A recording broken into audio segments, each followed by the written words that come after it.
Hello everyone, कैसे हो आप लोग। I hope you all are doing very well.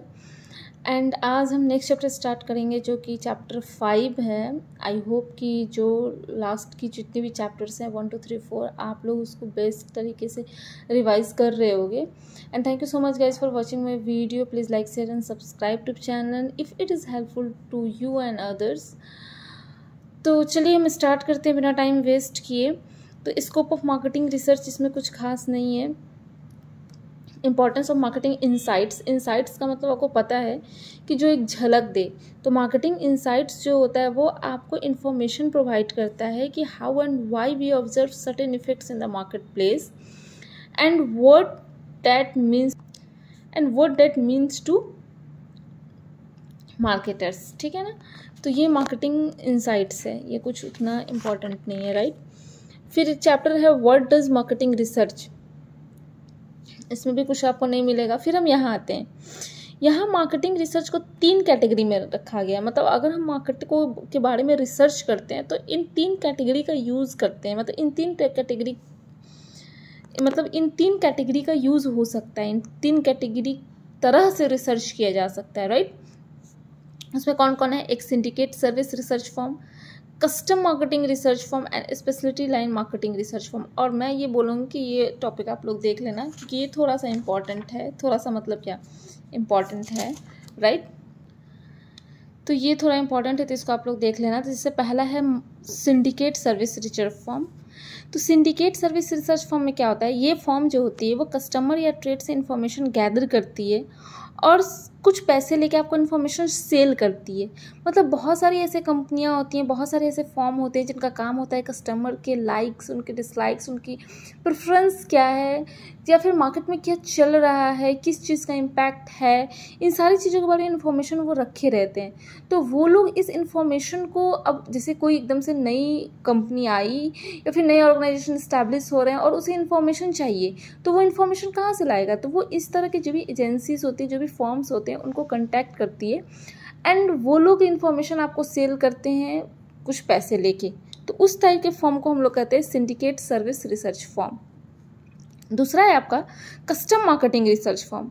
तो these firms are hired to carry out specific projects, they design the study and report of the findings. अब देखिए इसका मतलब क्या होता है कि जैसे मान लीजिए कि कोई ऑर्गेनाइजेशन है, राइट, और उसे हम मांग सकते हैं कि किसी फील्ड में कुछ रिसर्च करना है, उसे उसके बारे में पता करना है। जैसे मतलब एग्जैक्ट एग्जांपल तो नहीं है बट मैं बैंक से को रिलेट करके बताऊंगी कि बैंक ने लोन दिया एंड लोन वो एनपीए हो गया। तो बैंक के स्टाफ के पास उतना टाइम तो नहीं है कि अगर उसने 200 कस्टमर्स के अकाउंट एनपीए हो गए तो 200 के यहाँ वो दौड़े डेली।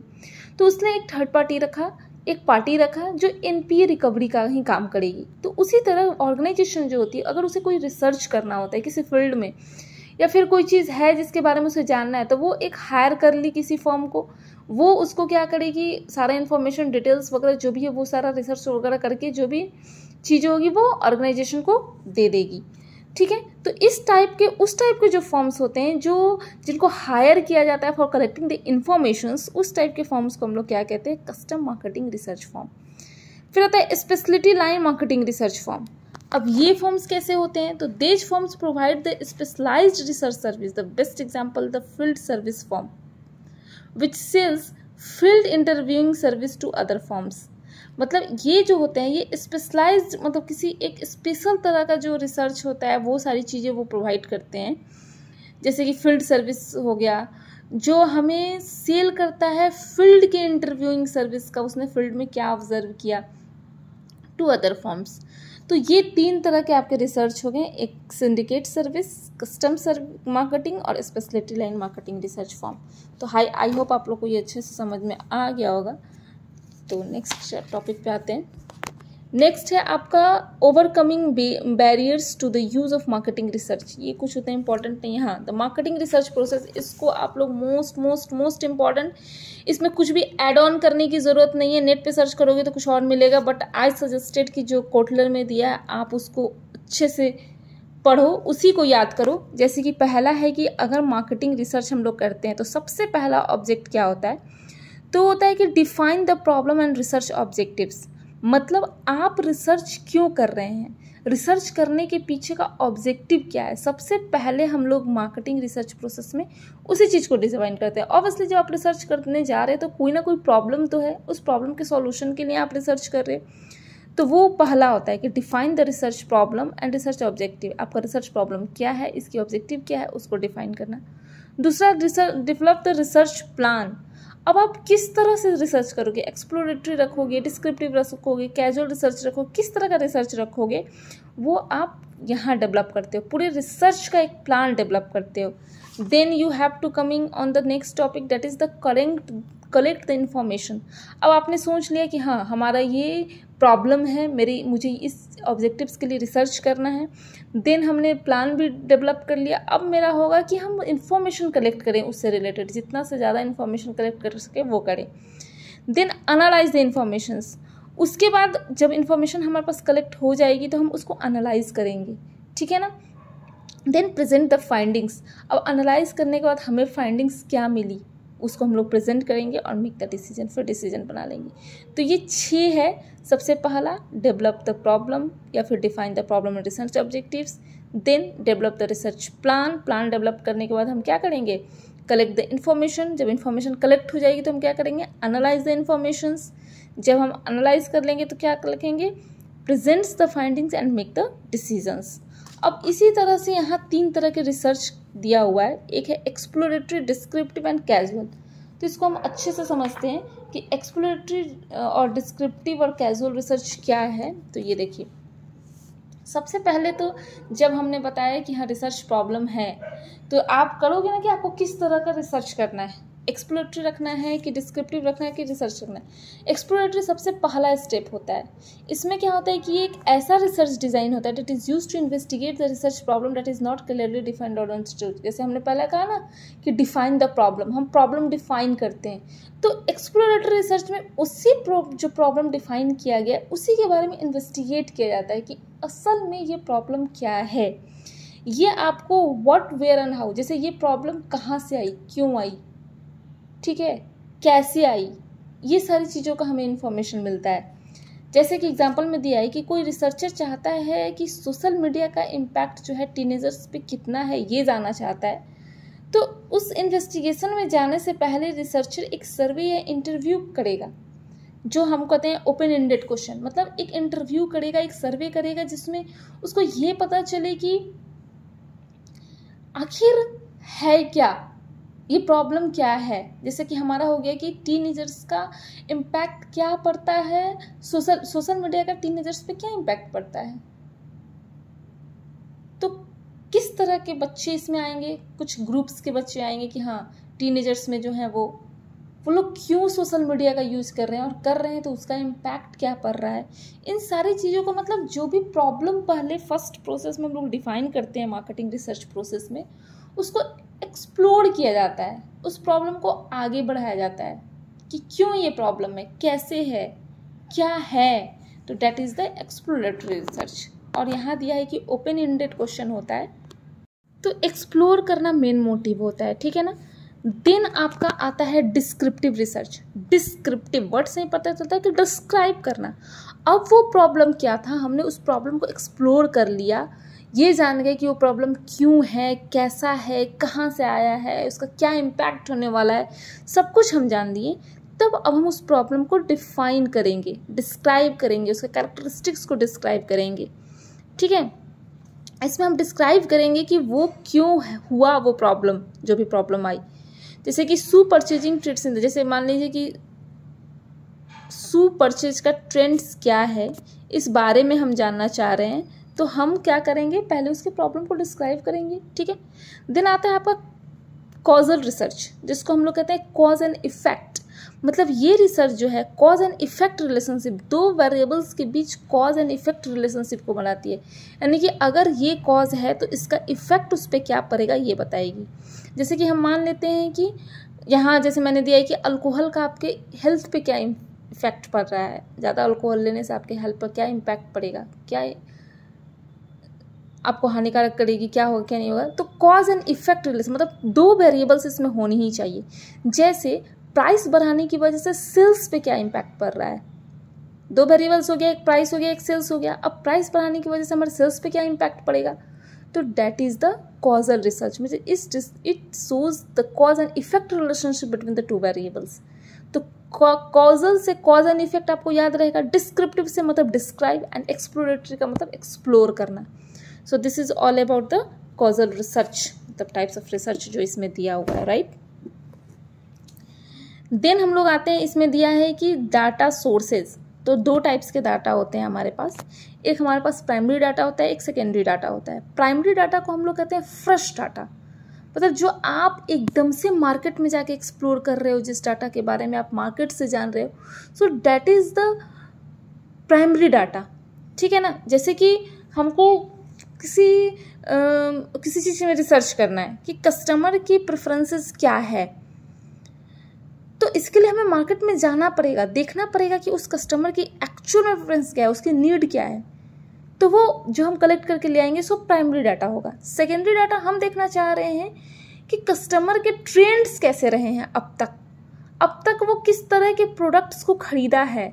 तो इसके लिए हम क्या करेंगे कि जो रिसर्च हुई है उस पेपर को निकाल के देखेंगे, प्रीवियस चीज़ों के स्टडी करेंगे, तो वो होता है सेकेंडरी, यानी कि हमने कुछ नया उसमें ऐड ऑन नहीं किया है, पहले से जो रिसर्च था उसी को हमने देखा है। So that is the secondary research. तो डाटा सोर्स करने का ये दो तरीका है, primary research and secondary research. Then है रिसर्च अप्रोचेज, जिसमें आपको है ऑपरेशनल रिसर्च और इथनोग्राफिक रिसर्च। ये कुछ खास ग्रुप नहीं। हाँ, फोकस ग्रुप आपको पता है कि फोकस ग्रुप आइडिया जनरेट करने का एक तरीका है, जिसमें हम लोग ग्रुप्स में कुछ लोगों को बैठाते हैं, 6 से 10 लोगों का ग्रुप होता है, और देन उसमें किसी टॉपिक को लेके आइडिया जनरेट की जाती है। So that is the focus group, right. फिर है आपका सर्वे रिसर्च, ये आप लोगों को पता है, उसमें कुछ खास है नहीं बताने वाला।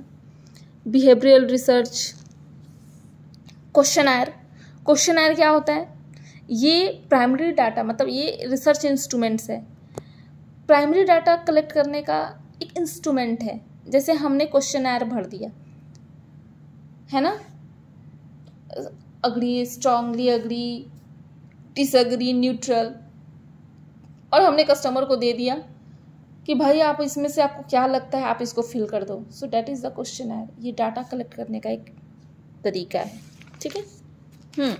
अब क्वेश्चनर का कैरेक्टरिस्टिक्स है, तो ये आपको जरूर याद रखना है, राइट। इसमें कुछ भी एड ऑन नहीं करना है कि ensure that questions are without biasness. Question आप जो भी सेलेक्ट करें वो बिना बायसनेस का हो। Make the question simple as possible, जितना सिंपल बना सके उतना सिंपल बनाइए ताकि हर कस्टमर को समझ में आए। क्वेश्चन को स्पेसिफिक बनाइए, ठीक है ना। जार्गन वर्ड्स का यूज नहीं कीजिए, बहुत हार्ड वर्ड का यूज नहीं कीजिए ताकि नॉर्मल लोग उसको समझ नहीं पाए। एम्बिशियस वर्ड यूज नहीं कीजिए, निगेटिव वर्ड्स का यूज नहीं कीजिए, हाइपोथेटिकल क्वेश्चन नहीं बनाइए जो कभी हो ही नहीं सकता है, right. Don't use words that is misheard, जो सुनने में बुरा लगे वैसे वर्ड्स का यूज नहीं कीजिए। तो ये सारी कुछ कैरेक्टरिस्टिक्स हैं क्वेश्चनर के। अब हम यहाँ आते हैं कि यहाँ ना टाइप्स ऑफ क्वेश्चनर। अब क्वेश्चनर्स भी बहुत सारे टाइप्स के होते हैं। एक क्लोज इंडेड होता है और ओपन इंडेड होता है। क्लोज इंडेड मतलब क्लोज्ड है, उसमें जो ऑप्शन दिया है आपको उसी में से चूज करके उसका जवाब देना है। So that is the close ended questions. Open ended question का मतलब होता है कि ओपन है, आप अपने सजेशंस दे सकते हैं, आप जो सोचते हैं वो चीज़ बता सकते हैं। सो that is the close open ended questions. अब क्लोज इंडेड क्वेश्चन में इसमें दिया हुआ है कि डिक्टोनोमस है, मतलब कि डिक्टोनोमस का मतलब होता है केवल यस या नो में आपको आंसर देना पड़ता है, उसको हम लोग डिक्टोनोमस क्वेश्चनर बोलते हैं, राइट। मल्टीपल चॉइस मतलब बहुत सारा ऑप्शन दिया है, आपको उसमें से कोई एक चूज करना है, ठीक है, तो मल्टीपल चॉइस है। लिकर्ड स्केल, देखिए लिकर्ड स्केल इसी को बोलते हैं, जिसमें आपको 5 स्टेटमेंट दिया रहता है, strongly disagree, disagree, neither agree, not disagree, agree और स्ट्रांगली अग्री।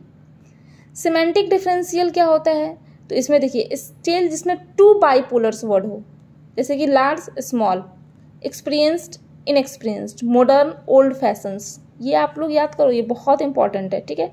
इंपॉर्टेंस स्केल तो लिकर्ड और इंपॉर्टेंस एक ही होता है, बट इसमें इंपॉर्टेंस लिखा रहता है और उसमें अग्री डिसएग्री लिखा रहता है, ये दोनों एक ही होता है। रेटिंग स्केल्स जिसमें हम लोग रेट करते हैं, poor to excellent, intention to buy मतलब हम देखते हैं कि कस्टमर कितना इंटेंशनली है बाई करने के लिए प्रोडक्ट को, तो ये तो आप लोग एकदम मस्ट इंपॉर्टेंट है, आप इसको जरूर देखिएगा।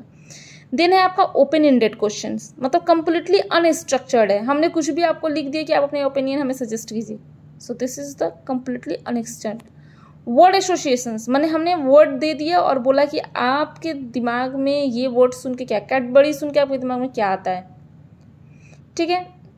रेलवे, इंडियन रेलवे सुन के आपके दिमाग में क्या आता है, बैंक सुन के आपके दिमाग में, मतलब हमने आपको वर्ड दे दिया, so that is the word association. Sentence completions, मतलब हमने आधा अधूरा सेंटेंस दे दिया और आपको उसको कंप्लीट करने के लिए कहा है। Story completion, story incomplete story को, फिर पिक्चर दे दिया। अब देखिए दो वर्ड है, एक पिक्चर एक थीमेटिक एप्रेजेंटेटिव टेस्ट, जिसे टैट बोलते हैं, दोनों में डिफरेंस क्या है। देखिए इसमें पिक्चर दिया जाता है of two characteristic is presented which one making a statement, respondent asked to identify with the other and fill the empty balloon.